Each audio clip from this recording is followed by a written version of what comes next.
Shalom, salam dan bahagia.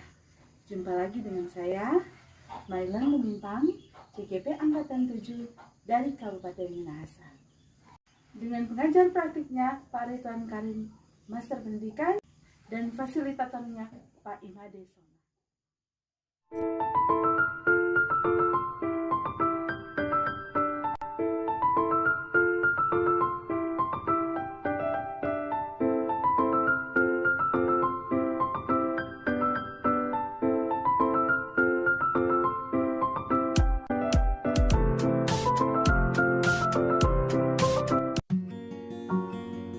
Ulangi tadi bahwa untuk melakukan disiplin baik dari intrinsik dari siswa itu atau dari murid itu, tetapi juga untuk seorang pendidik yang benar-benar melakukan suatu tindakan yang membuat anak-anak itu sadar tentang apa yang telah dia lakukan.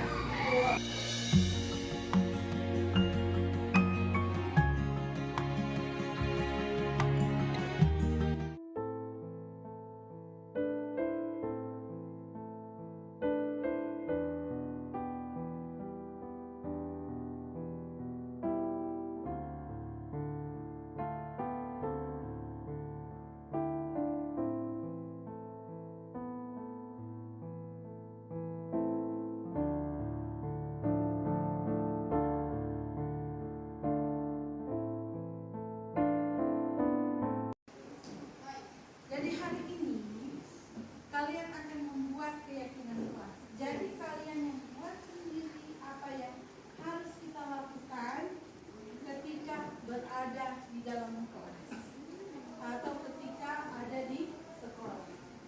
Boleh seperti itu. Jadi kalian tuliskan sendiri. Tulis nama paling atas. Jadi nanti mau dibagikan kertas. Tulis nama paling atas. Kemudian tuliskan apa yang ingin kalian tulis. Contoh misalnya,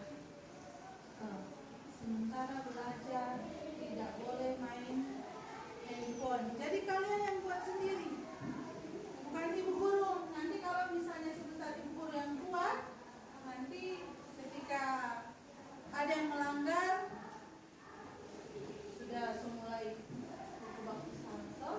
Jadi siapa yang membuat peraturan mereka? Boleh seperti itu? Oke. Jadi tulis nama setelah itu nanti ditempelkan di depan yang penonton itu. Yang ibu harus tempel. Terus tempel di bawah garis. Oke, boleh dua. Oke. Jadi kalau sudah kata tempel kertas,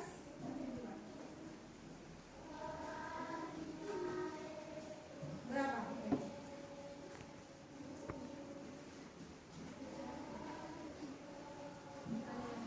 Jangan tulis yang di bawah.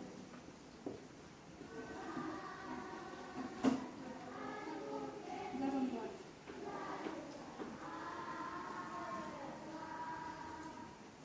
Kita membuat satu. Kita membuat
dilihat di depan bahwa segitiga restitusi merupakan sebuah proses menciptakan kondisi bagi murid untuk memperbaiki kesalahannya. Dan segitiga restitusi ini membantu para murid untuk mencapai tujuannya, memiliki disiplin yang positif seperti yang telah disampaikan oleh Ibu Rani tadi, dan memulihkan dirinya setelah berbuat apa yang salah. Jadi, dan saat ini kita akan melihat bagaimana sebenarnya itu penerapan segitiga restitusi ketika apalagi kita guru menemukan kasus-kasus yang menyalahgunakan atau menyalahi disiplin yang telah dibuat bersama. Yang pertama, menstabilkan identitas. Menstabilkan identitas ini maksudnya ketika kita menemui satu permasalahan, karena memang setiap hari kita tidak pernah lepas dari setiap permasalahan, apalagi di SD tentang pengelolaan.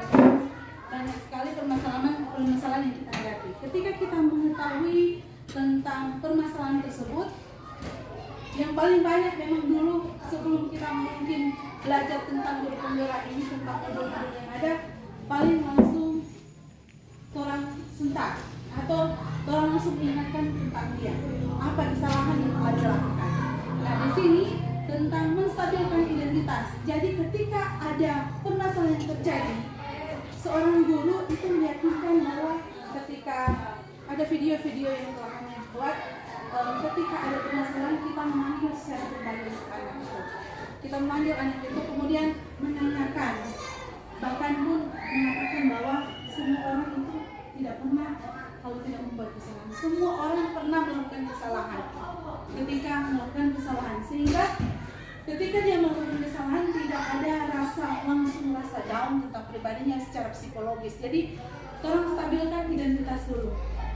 Guru ambil karena ada sesuatu. Jadi apa yang sebenarnya kamu lakukan? Langsung mengatakan bahwa semua orang kita itu pernah membuat kesalahan. Itu menstabilkan identitas. Jadi membuat psikologis anak-anak lagi tidak akan merasa bahwa ini sesuatu yang membuat sesuatu yang bisa. Kemudian yang kedua, validasi tindakan yang salah.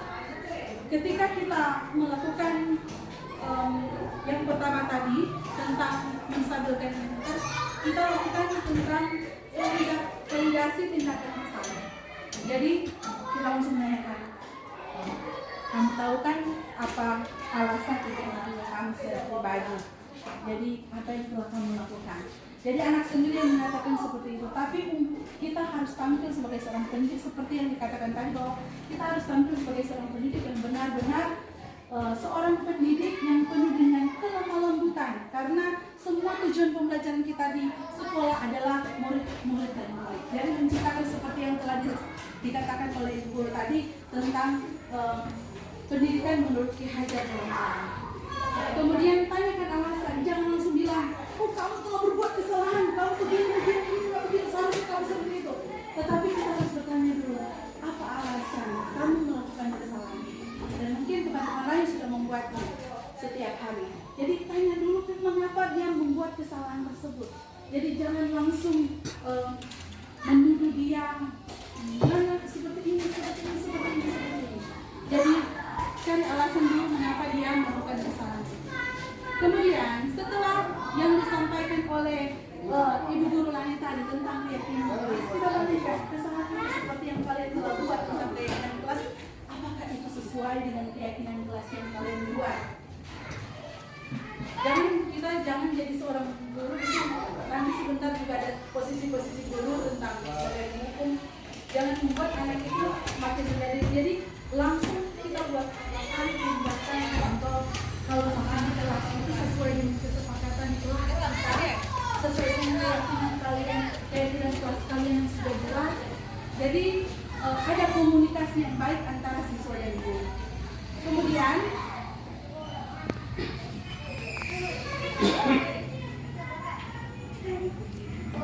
kita masuk pada posisi kontrol. Posisi kontrol sebagai seorang guru di sini ada 5 macam. Yang pertama, sebagai penghukum. Kedua, membuat merasa bersalah. ketiga sebagai teman, keempat sebagai pemantau, dan kelima sebagai manajer. Mungkin sebelum saya masuk di posisi kontrol ini, mungkin saya ingin bertanya-tanya kepada teman-teman guru yang selama ini yang kita lakukan sebagai pendidik ketika kita ada di kelas, posisi sebagai apa? Teman. Kalau menurut teman-teman guru, Selama dulu semua dulu begitu. Sebelum-sebelumnya kebanyakan sebagai penghukum, membuat anak merasa bersalah. Berarti sekarang bagi anak paling teman. banyak kita melakukan itu adalah penghukum, membuat merasa bersalah. Paling banyak seperti itu. Jadi menghukum, jadi misalnya kamu terlambat, berdiri di belakang, memungut rumput-rumput yang berserakan di halaman, itu kan paling banyak loh. Atau misalnya membuat merasa bersalah.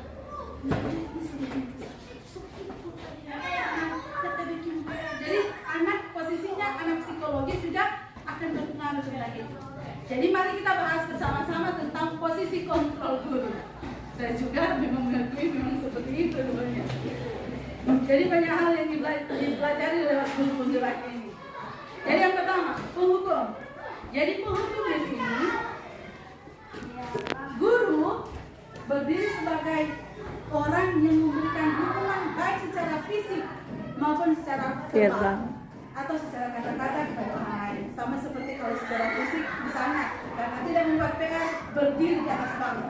Karena tidak membawa olahraga, cabut rumput-rumput yang liar. Jadi posisinya jadi membuat anak itu jadi dengan posisi dengan nada yang tinggi. Karena memang seperti itu yang sering kali kita lakukan. Sudah mau teman, jadi kita mulai berdiri. Nah, jadi itu posisi yang sebagai berdiri seorang guru berdiri sebagai penghukum. Dan akibatnya, hasilnya seringkali memang seringkali terjadi disiplin seperti yang telah disampaikan tadi, disiplin. Tapi kita juga tidak mengerti tentang posisi psikologis anak.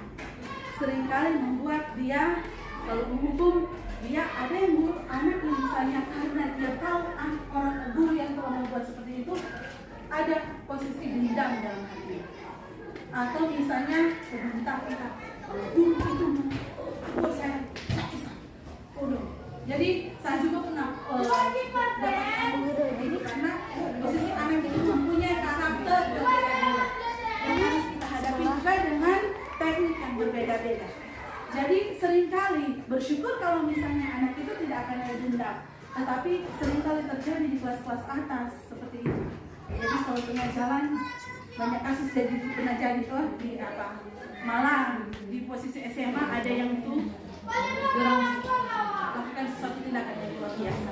Jadi itu seringkali hasil yang didapatkan dari kalau kita berdiri sebagai guru sebagai hanya posisi sebagai penghukum. Yang kedua, membuat merasa bersalah. Nah ini yang kita buat seringkali dalam posisi ini, kata-kata guru itu lemah lembut. Anak itu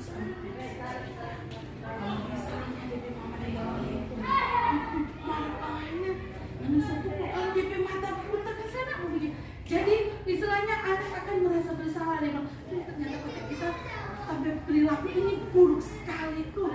Akibatnya DP hasil seringkali anak itu akan menjadi rendah diri. Tapi kemudian seringkali ketika dia sudah tahan, sudah ditampung perasaannya karena selalu dituduh dengan rasa bersalah, dibuat ada rasa bersalah ketika dia melakukan kesalahan, maka pecahlah perasaannya. Seringkali ada sesuatu yang dia buat di ruang kendali kita sebagai seorang guru berbentuk fisik atau verbal. Kemudian yang ketiga sebagai posisi sebagai teman. Kalau posisi sebagai teman, ini ada sisi positifnya, ada sisi negatifnya. Kalau posisi sebagai teman mungkin kita juga diajak untuk berbicara seperti berdiri sebagai posisi teman ketika kita melaksanakan tugas kerja kita setiap hari. Tetapi bagaimana kita berdiri sebagai posisi teman ketika anak ini melakukan sesuatu yang di luar atau melanggar disiplin yang telah dibuat. Seperti contoh memelas, kalau misalnya kata-kata di situ bilang, ayo pentil demi bapak, Jadi seakan-akan kita mengajak supaya anak itu ingin melakukan sesuatu yang berguna cuma karena melihat kita sebagai seorang guru. Sayang aku bapak ibu, sayang aku bapak guru. Atau misalnya ketika dia tidak melaksanakan tugas karena kita posisi teman, ya cuy, nanti ibu guru bantu. Jadi ketika dia plus minusnya, kalau positifnya kita membuat anak itu ada kedekatan yang luar biasa dengan kita sebagai seorang guru.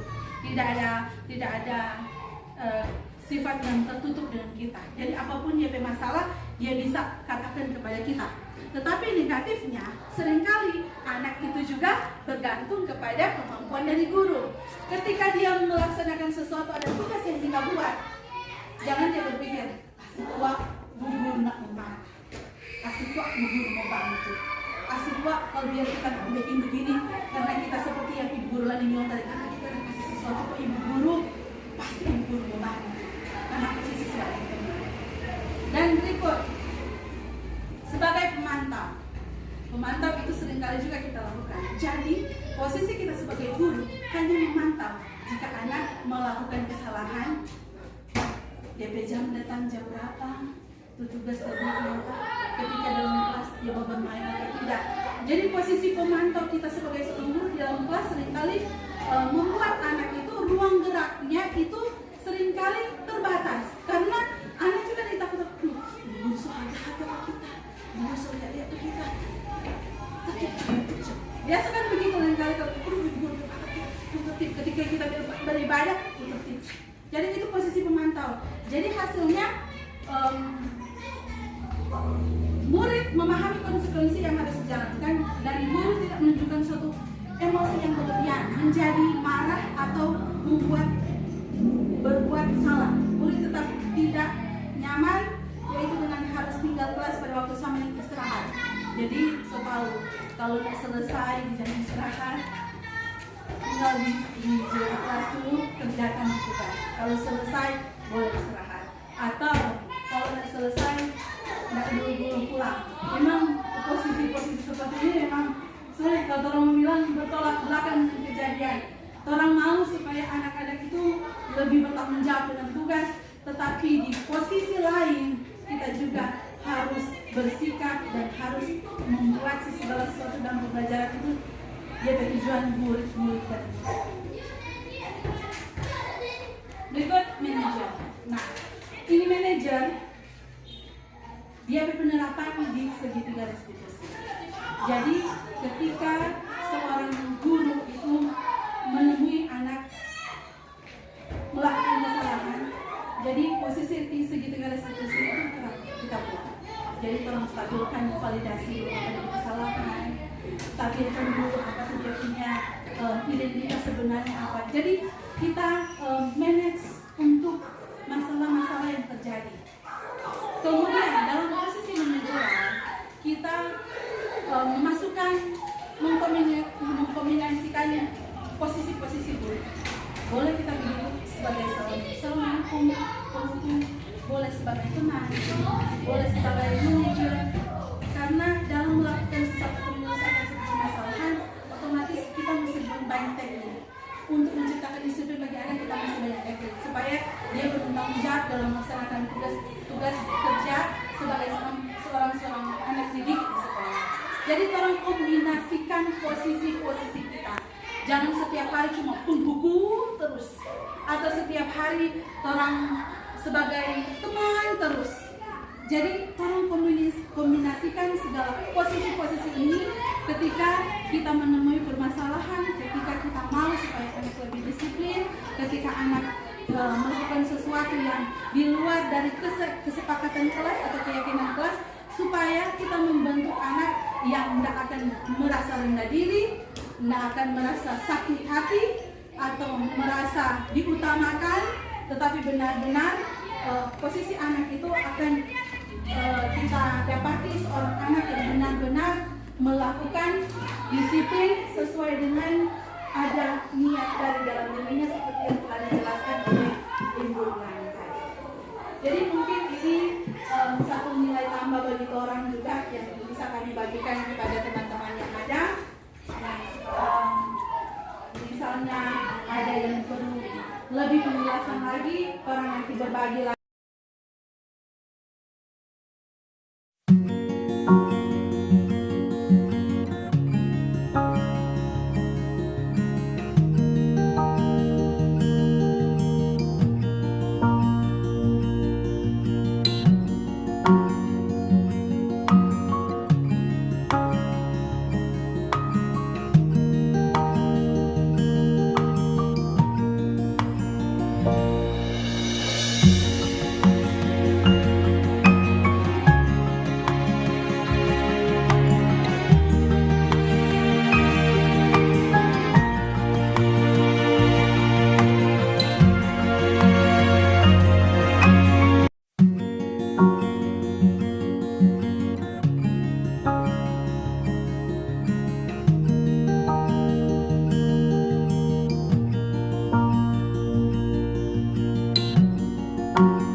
Selamat siang, Bu. Mesin Delifah.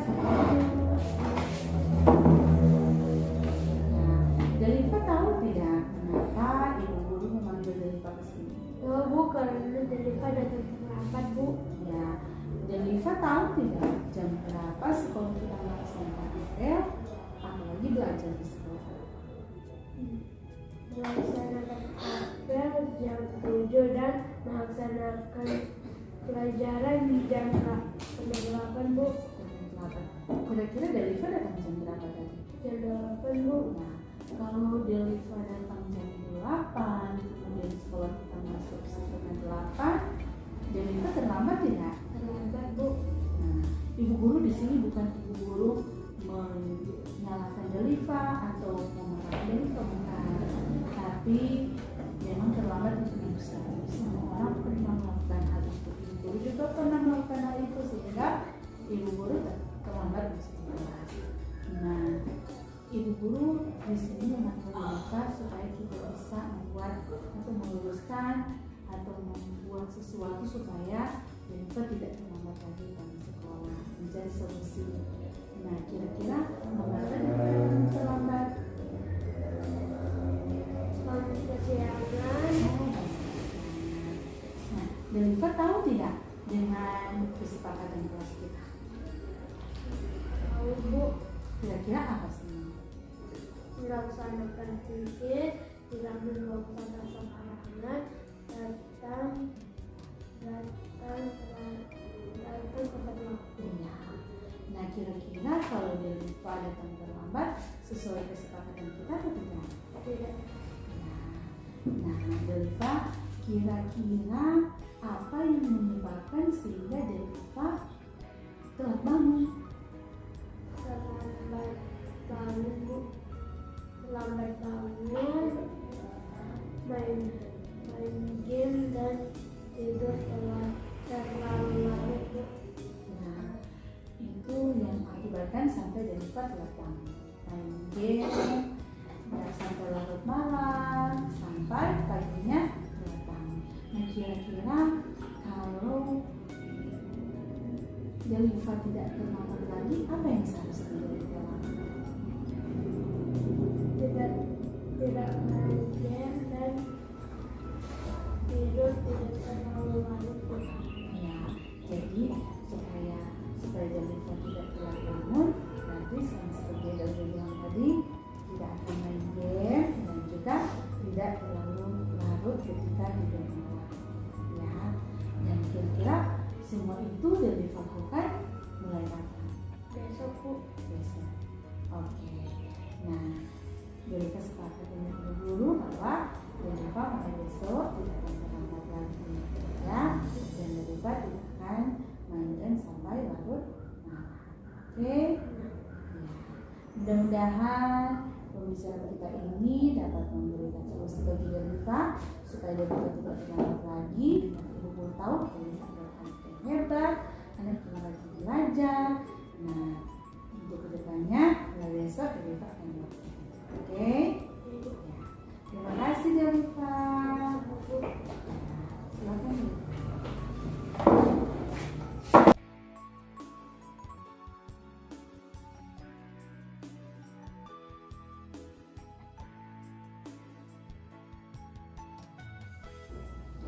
Halo Agra. Halo Bu.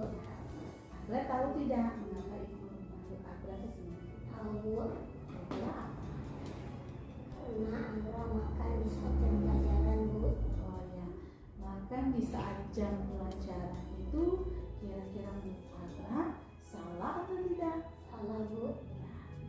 Kira-kira memang sebagai manusia kita itu butuh makanan ya. Ibu juga kalau lapar pasti butuh makan, tapi kita juga harus tahu kapan kita harus makan. Jangan sedikit-sedikit makan atau sudah jam waktunya untuk makan kita tidak makan.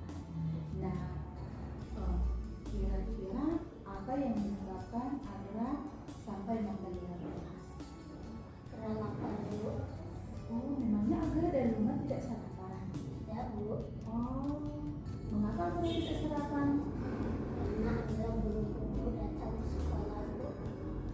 Oh, memangnya Agra bangun jam berapa? 5:30 Bu. Oh, kalau 5:30 sebenarnya Agra masih bisa untuk sarapan.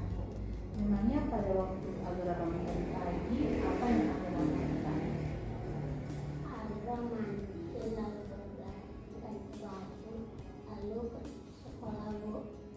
Oh, mengapa buru-buru datang ke sekolah? Karena takut terlambat Bu. Iya, itu memang perilaku yang baik. Agra buru-buru datang ke sekolah karena Agra mau supaya Agra tidak terlambat untuk datang ke sekolah. Tapi kalau Agra tidak sarapan, otomatis akan mengganggu pelajaran di sekolah. Nah, Agra masih ingat tidak dengan kesepakatan kelas kita? Masih Bu. Kira-kira salah satu kesepakatan kelas kita apa?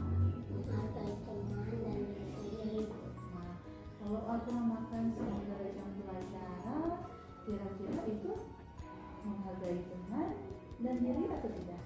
Tidak ya, karena kalau Agra makan sementara jam pelajaran, kita akan mengganggu aktivitas dari teman-teman yang lain.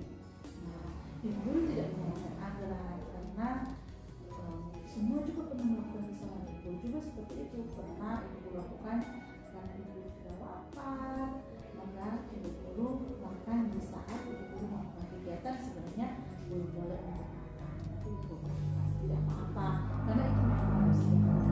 Nah, kira-kira apa yang Agra lakukan supaya Agra tidak makan di saat jam pelajaran?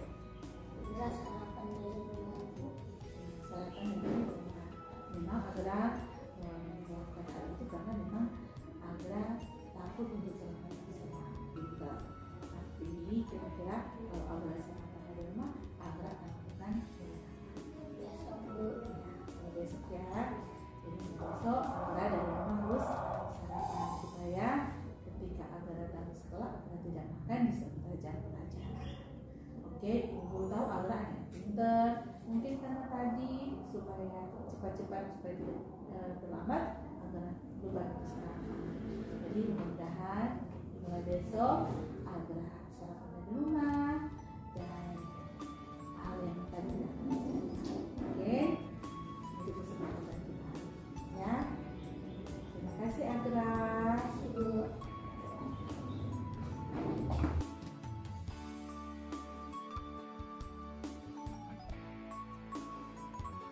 Halo, nama saya Deliva Manore. Saya siswa kelas 4 SD Negeri 2 Kaungkoan. Perasaan saya sangat senang saat bercerita dengan ibu guru. Saya mendapatkan solusi supaya tidak datang terlambat lagi ke sekolah. Terima kasih Bu Guru. Halo teman-teman, nama saya Agra Erik, siswa kelas 4 SD Negeri 2 Kaungkoan. Saya sangat senang bercakap-cakap dengan Bu Guru. Saya mendapatkan solusi agar tidak makan di kelas lagi sementara jam pelajaran. Terima kasih Bu Guru.